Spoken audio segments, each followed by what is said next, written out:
구약성경 사사기 8장 22절부터 27절까지. 요즘에 우리나라 음식, 문화, 모든 게 세계적으로 좀 유행입니다. 그냥 우리나라 사람들이 잘난 맛에 그냥 자랑하는 거 아닌가라는 생각을 하게 됐는데, 그러니까 외신을 보고 영자 뉴스를 보고 또 외국 뉴스를 듣다 보면 우리가 생각한 것보다도 훨씬 더 한국의 문화나 이런 것들을 외국에서 받아들이고 그것을 흠모하는 걸 볼 수 있어요. 요즘에 재밌는 게 있는데, 여러분 곶감 아시죠? 곶감. 이 곶감이라는 것을 외국 사람들이 알고 우리나라에 들어와서 이 곶감을 다 사가지고 가는 거예요. 그리고 그걸 수입해 갑니다. 그리고 이 곶감에 대해서 새로운 패러다임이 바뀐 거예요. 자신들의 마당에 감나무가 있는데 이건 먹을 수 없는 과일이라고 생각했던 거예요. 먹으면 떫으니까. 그리고 그 떫은 과일이 물렁물렁해지면 그것을 상했다고 버렸어요. 그리고 아예 손도 대지 않았습니다. 저거는 먹을 수 없는 음식이다. 우리는 그 떫은 감을 어떻게 해서 먹죠? 단감으로 먹죠. 그리고 그 단감을 조금 이렇게 방치해두면 뭐가 되죠? 홍시가 됩니다. 그 홍시를 얼리면 여름에 또 먹죠. 그 외국인들은 그 자기네 마당에 있는 그 감나무의 열매가 그렇게 변화한다는 것 자체를 아주 쇼킹한 거예요. 그래서 따라하면서 새로운 과일 맛을 맛보기 시작했습니다. 떫은 감이 곶감이 되고 떫은 감이 단감이 되는 것은 변화하는 거예요. 그렇죠. 변화하는 겁니다. 우리가 볼 때는 그것은 변화된 거예요. 그런데 외국 사람이 볼 때 떫은 감이 홍시가 되고, 이것은 홍시가 된 자체는 먹을 수 없다고 생각해서 물렁물렁해서 그건 변질됐다고 생각합니다. 우리는 감이 홍시가 된 것은 변화한 거예요. 근데 외국 사람이 볼 때는 그것은 못 먹는 거기 때문에 변질된 거라 생각합니다. 여러분 홍어 드세요? 홍어가 삭힙니다.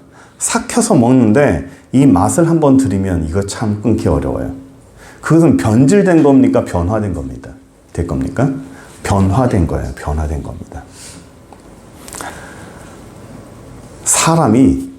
사람도 변화되는 사람이 있고 변질되는 사람이 있어요. 사람은 계속적으로 변화가 돼야 돼요. 저는 제자훈련을 참 오래 했습니다. 대학생 때부터 계속적으로 제자훈련을 하고 또 배우고 가르치고 사람을 계속적으로 양육시키고 성장시켜 왔어요. 제가 가르치고 이렇게 섬기는 분이 예수를 1년 믿었던지 5년 믿었던지 10년 믿었던지 20년 믿었던지 성경을 배우는 과정에서 그 사람이 변화가 돼요. 이 사람이 나이가 많든지 적든지, 이분이 집사든 권사든 또는 안수집사든 장로든 전혀 상관이 없어요. 말씀을 배우다 보니까 그 말씀 배운 그 안에서 그 말씀이 기존의 그 사람을 변화를 시켜요. 예수 믿으면 누구나가 다 변화됩니다. 그 변화되는 것이 한 번만 변화되는 것이 아니라 꾸준하게 변화가 돼요. 꾸준하게 변화되면서 꾸준하게 성화되는 겁니다. 이 변화는 예수 믿는 사람들한테 반드시 있어야 돼요. 내가 예수 한번 믿고 나서 난 그 다음은 땡이야. 나는 그냥 있으면 돼. 이게 아니고 하나님이 우리에게 끊임없이 변화를 요구하세요. 지금 그 상태 말고 나는 너에게 변화를 원해. 그 변화란 성장을 말하겠죠. 하나님 안에서 옳게, 밝게 변화하는 걸 원하시는 거예요. 우리나라 말에 유종의 미라는 게 있어요. 끝이 좋아야 돼요. 사람 관계도 끝이 좋아야 됩니다. 이 사람하고 내가 헤어지는데 이제 내가 너 다시는 안 볼 거야 하면서 마지막 안 보는 마당에 내가 너에게 할 말, 내가 못할 말 다 해버려야겠다. 내가 지금까지 내가 너한테 이런 감정이 있었고 이런 게 있었는데 막 쏟아붓잖아요? 그 사람 반드시 또 만나요. 다시는 안 만날 것 같지만 또 만납니다. 내 인생의 바닥을 보여주잖아요? 그럼 그 사람은 못 만납니다. 사람은 관계도 끝이 좋아야 돼요. 관계도 끝이 좋아야 되고 어떤 자리든지 어떤 일을 하든지 뭐든지 끝이 좋아야 됩니다. 예수 믿는 사람은 그 과정과 끝이 동일해야 돼요. 제가 오늘 제목을 했지만 변화인가 변질인가. 예수 믿는 사람이 변화를 계속 겪어야 되는데 그러면 참 좋아요. 그런데 안타깝게도 변질되는 케이스가 우리 안에 있어요. 이 말을 하면 속으로 뜨끔하는 게 있을 거예요.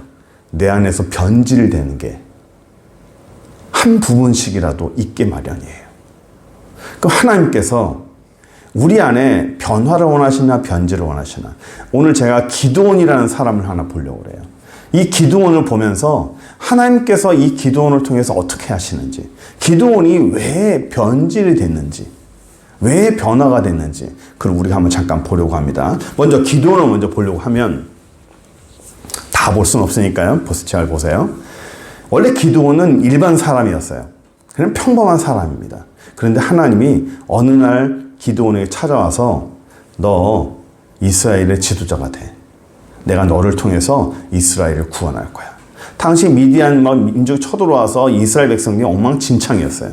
뭐 추수할 만하면 추수하는 거 다 가져가 버리고, 또 뭔가 먹을 게 있으면 그 먹을 것도 싹 다 가져가 버리고, 먹고 살 수가 없는 거예요. 그런 때에 하나님이 와서 내가 너희를 미디안에서 구원해 주시리라 하면 감사히 받겠는데, 네가 일어나서 이스라엘의 지도자가 되라. 그럼 내가 이스라엘 구원해 줄게. 이 기드온이라는 사람이, 아니 나는 뭐 전쟁도 잘 모르고 난 평범한 사람인데 내가 무슨 지도자가 되고. 사람은 자기는 자기 자신을 알잖아요. 나는 내 자신을 아는데 나는 그런 지도자가 될 만한 그릇이 안 됩니다. 라고 그랬더니 하나님이 내가 너한테 증거를 보여줄게 하면서 막 마른 돌 위에 대니까 막 불이 일어나고 하는 거예요. 그래서 오케이 하겠다고 그렇게 했어요. 그리고 어느 날 미디안하고 전쟁을 벌이는데 미디안에 몇 명이 모였냐면 13만 5천이 모였어요. 이스라엘 군대는 몇 명이 안 돼요. 그런데 하나님이 10분의 1도 안 되는 그 이스라엘 군대도 사람이 많대요. 더 줄여라. 더 줄여라. 반 줄여라. 겁나는 사람은 가라. 배고픈 사람도 가라. 집에 가고 싶으면 다 가라. 해가지고 뭐 물 떠먹는 사람 뭐 해가지고 하여튼 최소로 남긴 게 300명이었어요. 300명 가지고 13만 5천을 이기라고 하는 거예요. 되겠나요? 안 되죠. 우리는 성경을 보면서 그 사람들이 하나님이 믿음을 주니까 기드온과 300명이 13만 5천을 이겼나 보다라고 쉽게 받아들여요. 그냥 성경을 보면서 그냥 관찰자적인 역할에서 이겼나 보다, 믿음으로 이겼구나 라고 생각하겠지만 현실적으로 한번 보자고요. 300명이 13만 5천을 이기겠냐고요. 13만 5천 명이 화살만 쏴도 300명은 다 죽어버려요. 이게 어떻게 이겨요? 너 300명 들고 나가. 뭐 내가 기드온이 아니라 할지라도 그 군사의 일부를 할지라도 야 우리 300명밖에 안 되는데 저 13만 5천을 우리가 이겨? 그럼 불가능한 얘기잖아요. 싸우러 나가라 하는 거는 죽으라는 소리밖에 더 됩니까? 그런데 성경을 보면요, 기드온이 하나님한테 이게 가능해요? 라고 따지질 않아요. 이게 어떻게 가능해요? 따지질 않습니다. 어떻게 이겼죠? 횃불 들고 항아리 들고 가가지고 거기를 둘러싸가지고 갑자기 소리를 치는 거예요. 한밤중에 와 소리치면서 항아리를 깨고 횃불을 막 흔드니까 한밤중에 밖에서 보니까 갑자기 함성이 들리고 횃불 들고 항아리 깨지는 소리가 나니까 사람들이 그 안에 있는 사람 갑자기 공포를 느끼는 거예요.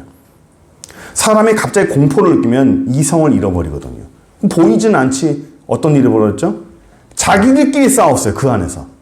그 안에서 적들이 쳐들어온 줄 알고 적들이 들어온 줄 알고 그 안에서 자기들끼리 막 싸워가지고 결국은 다 도망갔어요. 이겼죠. 하나님은 어떻게든 이기게 하시죠. 여리고를 돌 때, 여리고 이길 때 어떻게 이겼죠? 여리고를 매일 한 바퀴를 돌았어요. 매일 한 바퀴를 돌면서 일곱째 날 7바퀴를 돌라고 그래요. 성을 돈다고 이깁니까? 예? 우리는 성경 뒤를 보니까, 저렇게 해서 성이 무너졌다라는 거 우리는 결과를 아니까, 그렇구나라고 넘어가지만, 현실적으로 첫째 날에 하나님의 명령을 하고 그 뒤에는 우리가 모른다고 생각해 보세요. 너희들, 샘물교회 너희들 매일마다 여기 안락동 한 바퀴씩 다 돌아. 매일 한 바퀴 돌고 7째 날에 7바퀴 돌아. 내가 그럼 너희들에게 큰 거, 뭐 교회 줄게, 뭐 다른 거 줄게 라고 한다면 여기 돈다고 뭐가 됩니까? 예? 그거 돈다고 되냐고요. 근데 성경에 단 한 사람도 그것에 대해서 왜 돌아야 돼요? 우리가 왜 해야 돼요? 라고 묻는 사람이 없어요. 그리고 하나님께서 여리고 돌 때 뭐라고 그랬죠? 입 다물고 조용히 말 한마디 하지 말고 그냥 돌라고 그랬어요.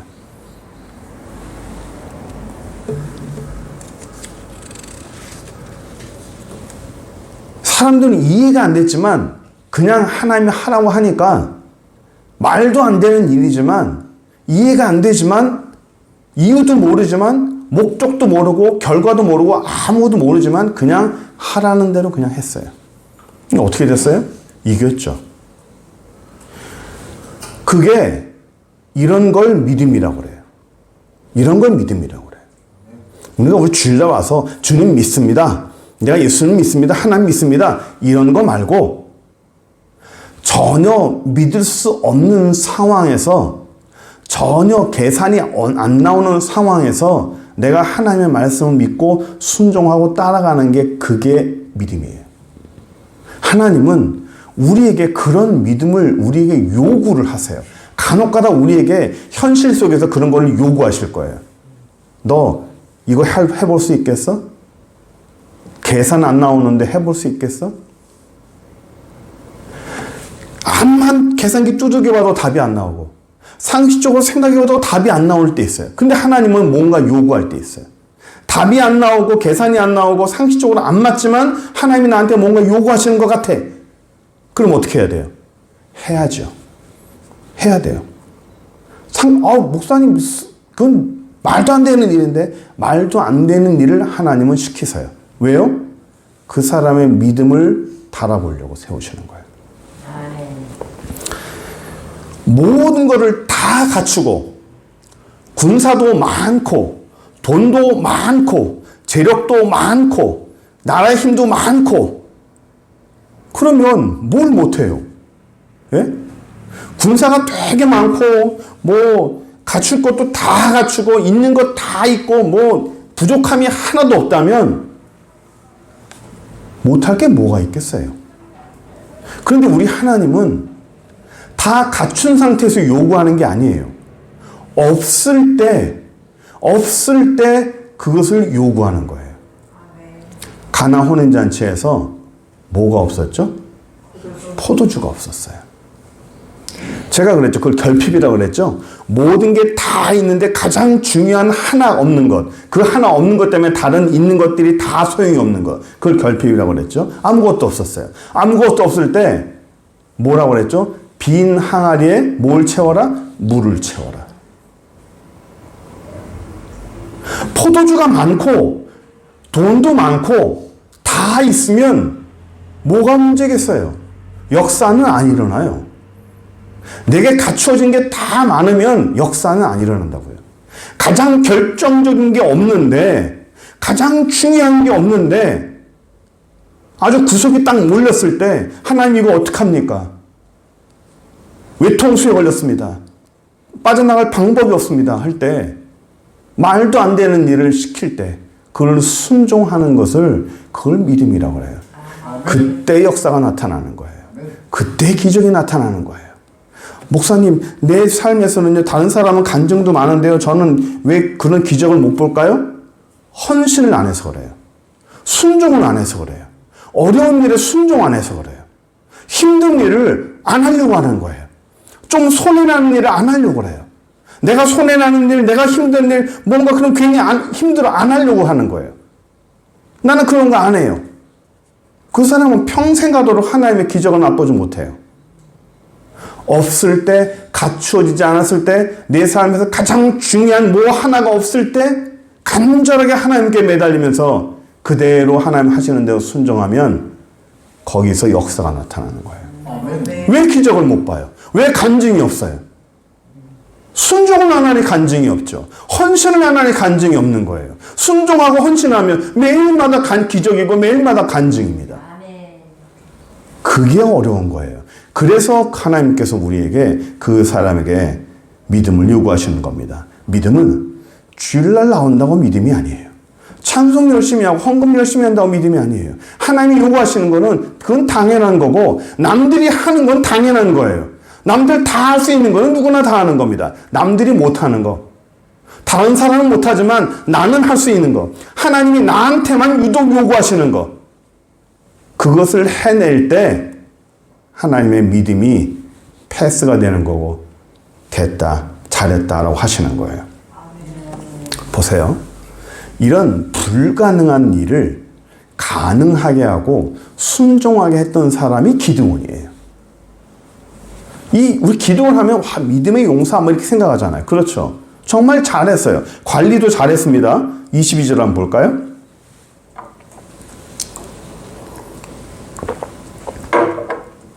그때 이스라엘 사람들이 기드온에게 이르되, 당신이 우리를 미디안의 손에서 구원하셨으니 당신과 당신의 아들과 당신의 손자가 우리를 다스리소서. 당신이 우리 이스라엘을 구원했으니까 이제는 우리가 당신의 리더십을 봤으니 우리가 다 순종하겠다. 당신 아들도 우리의 왕이 되고 당신의 손자도 우리 왕이 되라. 우리가 따르겠다. 열광하는 일이죠. 당신한테, 당신 가정에 우리는 충성하겠다. 대를 이어 충성하겠다. 사람을 으쓱하게 만드는 거고요. 굉장히 매력적인 말이에요. 그렇죠? 이 기드온이 뭐라고 말을 해요? 23절 보세요. 기드온의 반응이 있습니다. 기드온이 그들에게 이르되, 내가 너희를 다스리지 아니하겠고 나의 아들도 너희를 다스리지 아니할 것이고 여호와께서 너희를 다스릴 것이다. 우리 내가 다스리는 게 아니다. 하나님이 다스리는 거지. 나는 그냥 하나님 뒤에 숨어 있겠다. 얼마나 겸손해요. 예? 참 멋진 모습이죠. 이런 게 진짜 믿음의 사람의 모습이에요. 여기까지 내 역할은 끝났다예요. 여기까지 내 역할은 끝났고 하나님이 이제는 하시는 거다라고 하는 거예요. 그런데 이게 한참 후에 나중에 지나다 보면 기드온이 좀 뭔가 좀 이상한 모습이 보여요. 24절 한번 보세요. 한참 지나고 난 다음에요.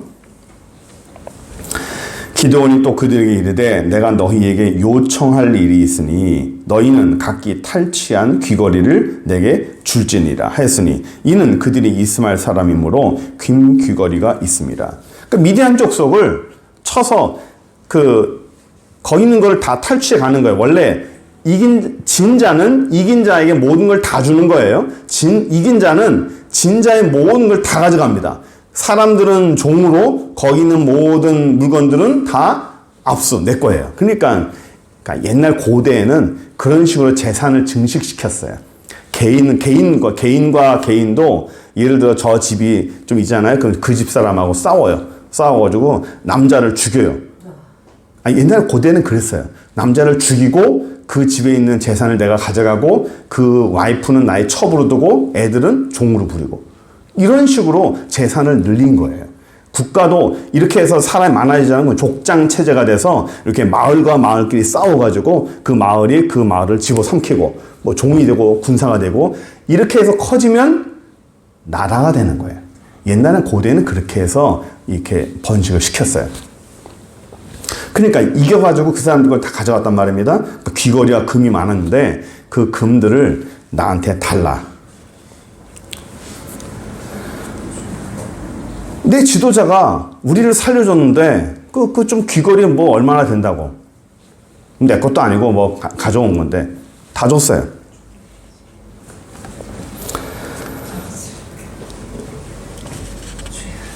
그 금 하나 준다고 해서 뭐 세상이 달라지는 것도 아니고 뭐 자기의 지도자 기드온이 그것 때문에 뭔가 뭐 달라졌다 뭐 무너진다 이런 생각 아무도 안 합니다.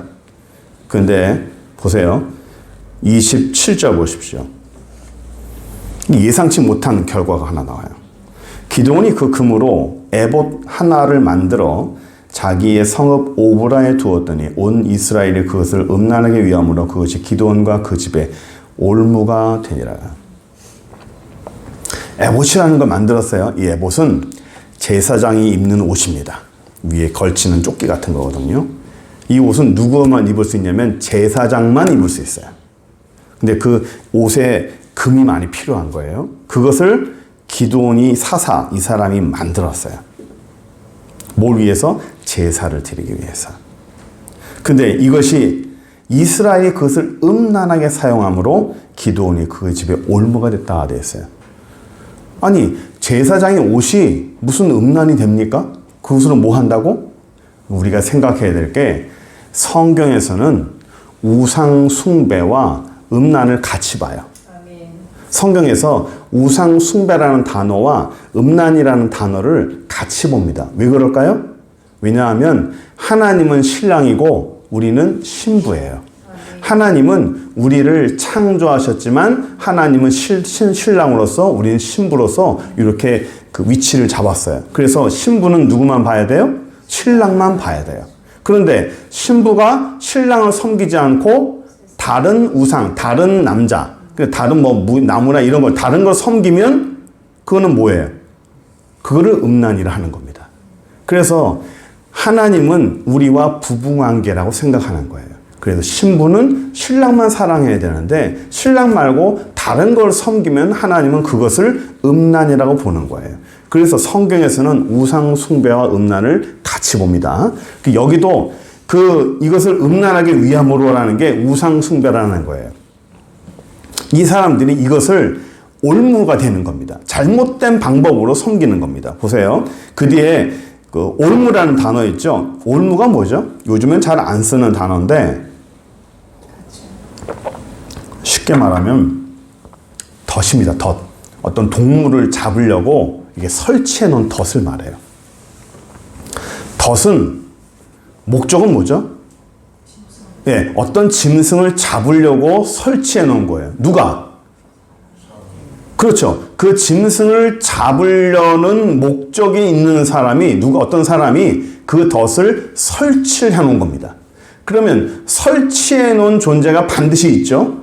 그리고 그 설치했다면 거기에 걸려 들어가는 무언가가 반드시 있어야 되는 거예요. 대상이 있어야 되는 겁니다.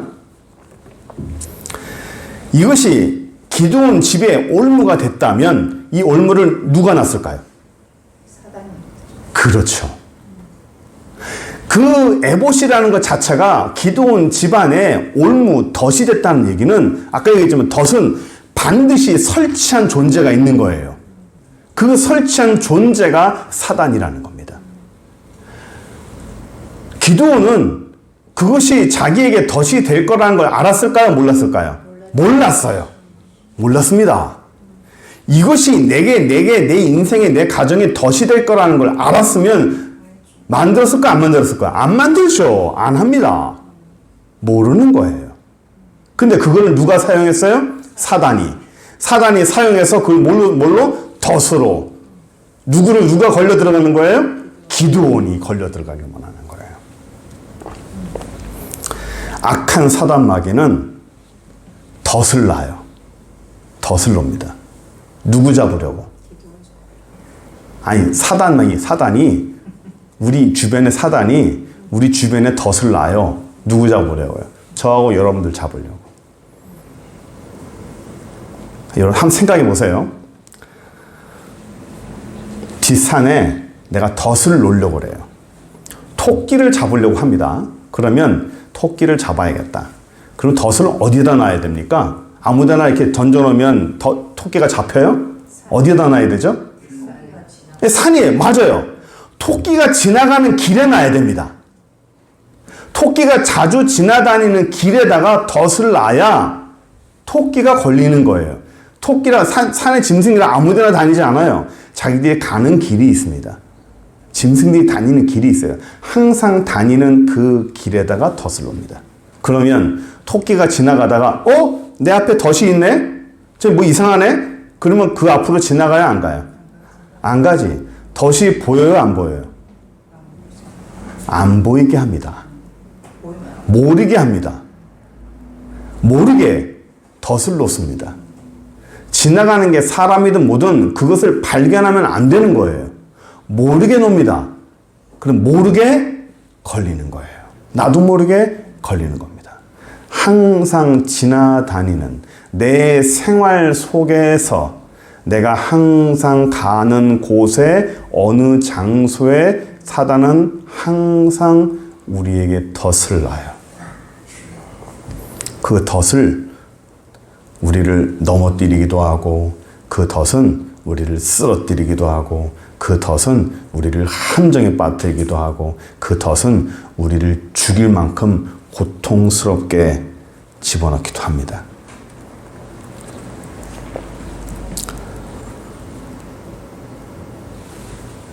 기드온이라는 사람은 잘 지나갔어요. 잘 살았어요. 그런데 그 삶에 사단이 그 인생에 덫을 놨어요. 아까 얘기했지만 여러분, 변화와 변질의 차이가 뭔지 아십니까? 변화는 어떤 사물의 성질이나 모양이 정상적인 범주 안에서 긍정적으로 변하는 거예요. 그게 변화입니다.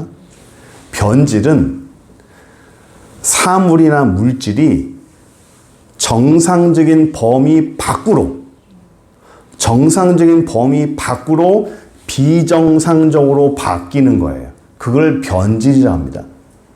변화는 긍정적인 단어로 쓰이고요. 변질은 부정적인 단어로 쓰입니다. 믿음의 사람 기드온이 변화가 자꾸 되었으면 좋겠지만 이 인생이 변질이 됐어요. 처음에는 참 간증거리가 되고 참 박수 받을만 했는데 중간 이후부터 왕이 된 이후부터 뭔가 인생이 변질이 된 거예요. 27절 다시 보겠습니다. 기드온이 그 금으로 에봇 하나를 만들어서 자기 성읍에 옷 줬다고 했죠. 이 에봇이 누가 입는 옷이요? 제사장이 입는 옷이에요. 에봇을 만들 때 제사를 쓰려고 사용했는데 그것을 누가 사용했어요? 누가 만들었어요? 사단이 그것을 올무로 사용했다는 얘기예요.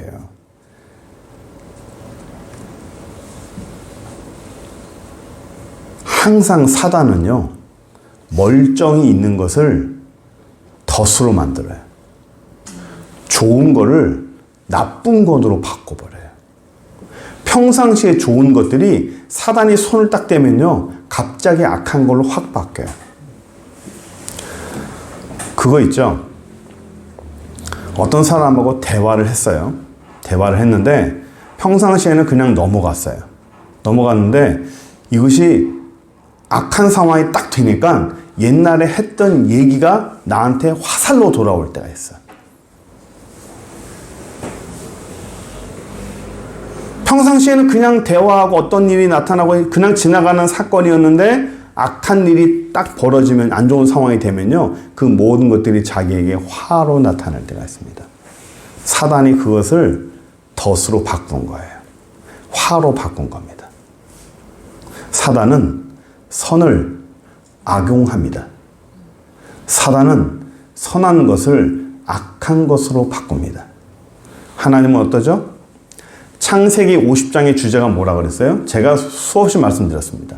창세기 50장의 주제는 악을 선용하시는 하나님입니다. 하나님의 속성 가운데서 참 중요한 속성 중에 하나입니다. 악을 선용하시는 하나님이에요. 어떤 악한 환경과 악한 내용일지라도 하나님은 그것을 선한 것으로 바꿔주십니다. 좋은 것으로 바꿔주시는 분이 하나님이에요. 하지만 사단은 좋은 것을 악한 것으로 바꿉니다. 대수롭지 않은 거, 별거 아닌 거라 생각했는데 그것이 결국에는 큰 걸로 나한테 칼로 돌아오는 거예요. 별거 아닌 티눈이라 생각하고 그냥 이쑤시개 같은 걸로 생각했는데 나중에 그것이 나한테 이따만한 칼로 내 삶에 들어오는 거예요. 기도는 처음부터 변질되진 않았어요. 금으로 만들려는 게 뭐였다고요? 에봇을 만들었어요. 제사장이 입는 예복. 이게 왜 문제가 되죠?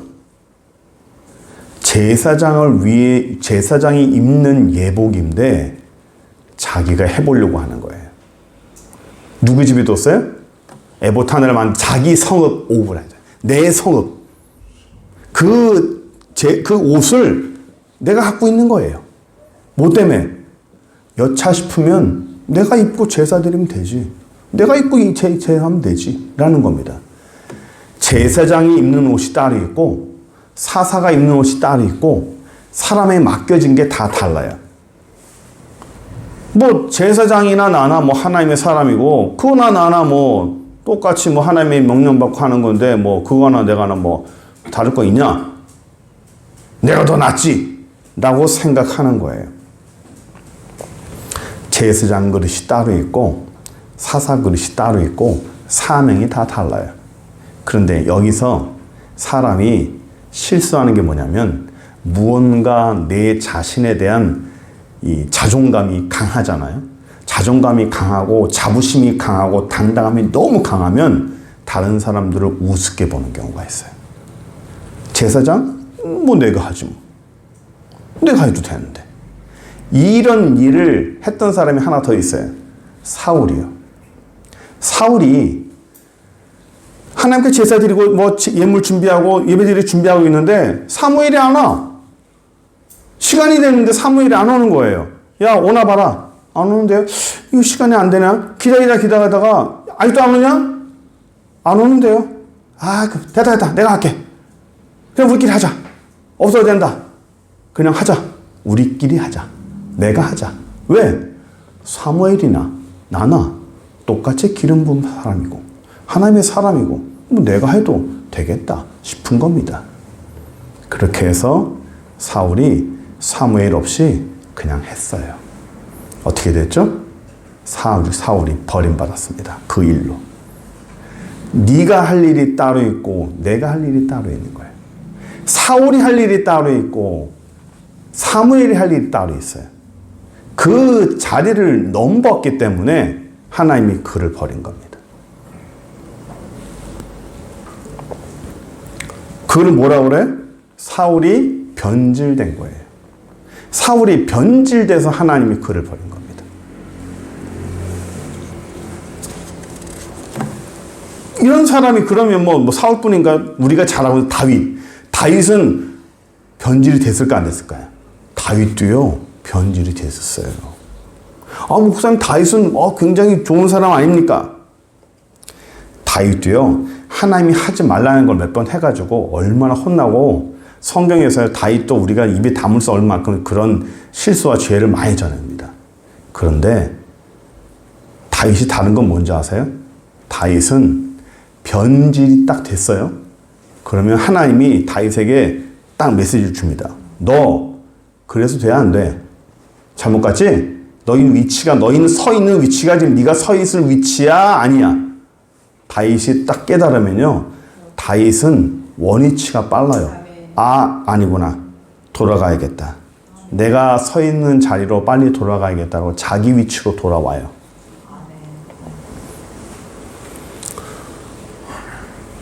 군대에서도 훈련하다가 저기 200m 저쪽으로 옮겨가! 뛰어가! 막 뛰어가다가요 원위치! 하면 가다가 다시 돌아와야 돼요. 막 뛰어 돌아와야 돼요. 저쪽 왼쪽 끝에 300m 저 밖에 골대로 뛰어가! 하면 막 뛰어가서 저쪽에 가잖아요? 갔다가 원위치! 하면 다시 또 돌아와야 돼요. 아무리 멀리 가서도 아무리 너무 멀어서 돌아올 수 없을 지경에 갔을지라도 원위치라는 소리가 들리면 돌아가야 돼요.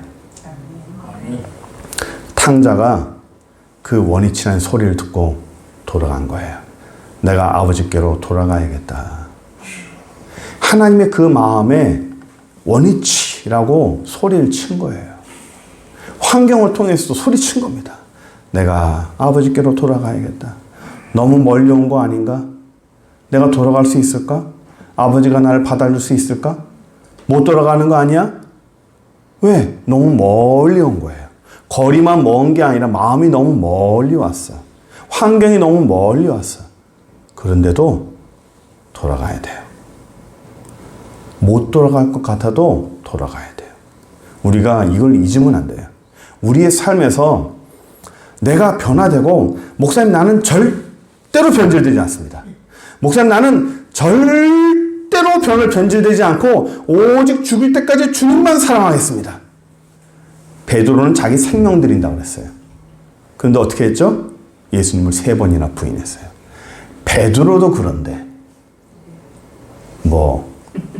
저나 여러분이를 안 하고 인생에서 한 번도 변질되지 않으면 좋겠지만 설사 100에 하나 만에 하나 그런 상황이 있다 할지라도 어떻게 해야 돼요? 돌아가야 돼요. 그런 일이 내 삶에 벌어지면 그것이 딱 깨닫는 순간 하나님이 말씀하실 거예요. 하나님의 사람은, 하나님의 자녀는 하나님이 반드시 말씀하세요. 하나님이 반드시 그 심령에 말씀합니다. 돌아와라. 돌아와라. 그 삶의 죽는 때까지 하나님이 그런 음성을 모르고 내가 하나님이 안 불렀다? 그건 하나님의 사람이 아니야.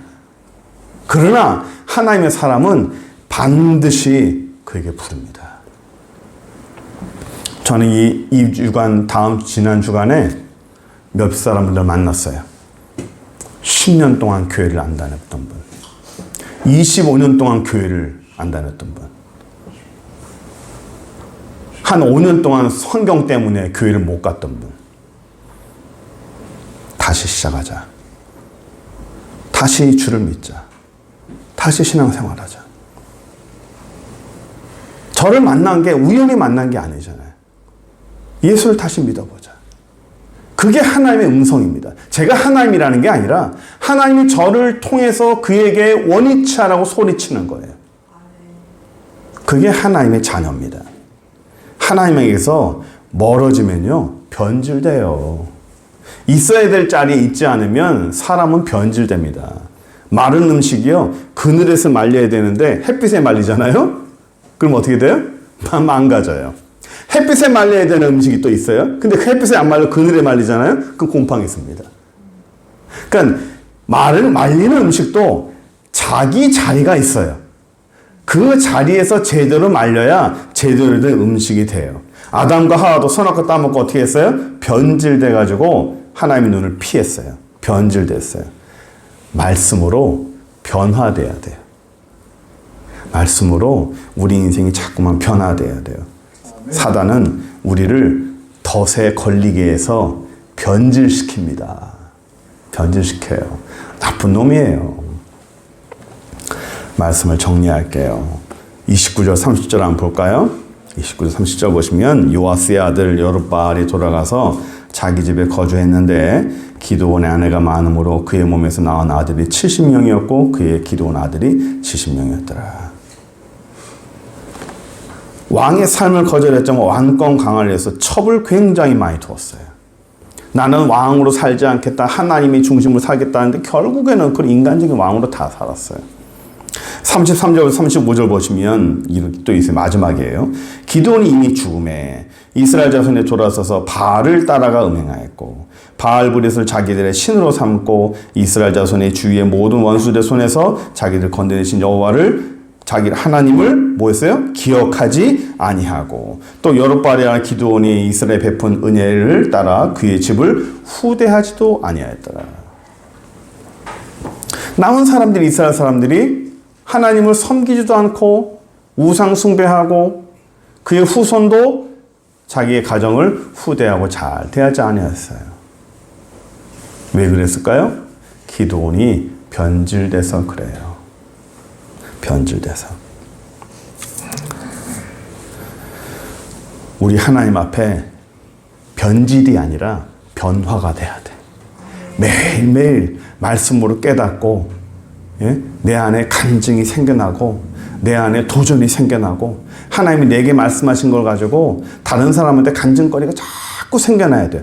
다른 사람 간증이 중요한 게 아니에요. 내 간증이 중요한 거예요. 왜? 방송 틀으면 다른 사람 간증 나오죠? 은혜 받는 좋아요. 그건 좋아요. 그건 좋다고. 내 간증이 많아야 돼. 내 간증이. 내 삶에서 하나님이 내게 말씀하여 주시고, 내 삶에서 하나님이 말씀하시고 인도하신 그 헌신했던, 그 순종했던, 남들은 하지 못한 그 믿음의 헌신을 내가 하는 그런 간증이 많아야 돼요. 제가 요즘에 아침 운동하면서 예수 안 믿는 사람들을 자꾸 만나요. 만나면서 뭐 하는 줄 알아요? 간증을 해요. 하나님이 살아계신 간증을 해. 하나님이 이렇게 하신 하나님이라고 간증을 해. 그냥 내 삶을 통해서 그냥 보여주는 거예요. 그래서 그 사람들이 교회에 대해서 생각하기 시작하는 거예요. 그렇게 얘기하다 보니까 자기가 자기 스스로 얘기하는 거예요. 내가 사실은 30년 동안 교회를 안 다녔다. 내가 20년 동안 교회를 안 다녔다. 내가 5년 동안 예배를 못 보고 있다. 자기들이 얘기를 해서 아는 거예요. 하나님이 그 안에 마음을 주신 겁니다. 우리의 삶에서 뭔가 내가 서 있어야 될 자리, 내가 가야 할 길이 있어요. 그 길에서 벗어났으면 어떻게 해야 돼요? 원위치해야 돼요. 하나님이 주신 그 자리로 돌아가야 돼요. 그래서 우리 주님이 그 일하시는 대로, 하나님 하시는 대로 내가 변화되고 변질되지 않냐고 온전한 삶을 누리는 저 여러분 되기 바랍니다. 기도하겠습니다.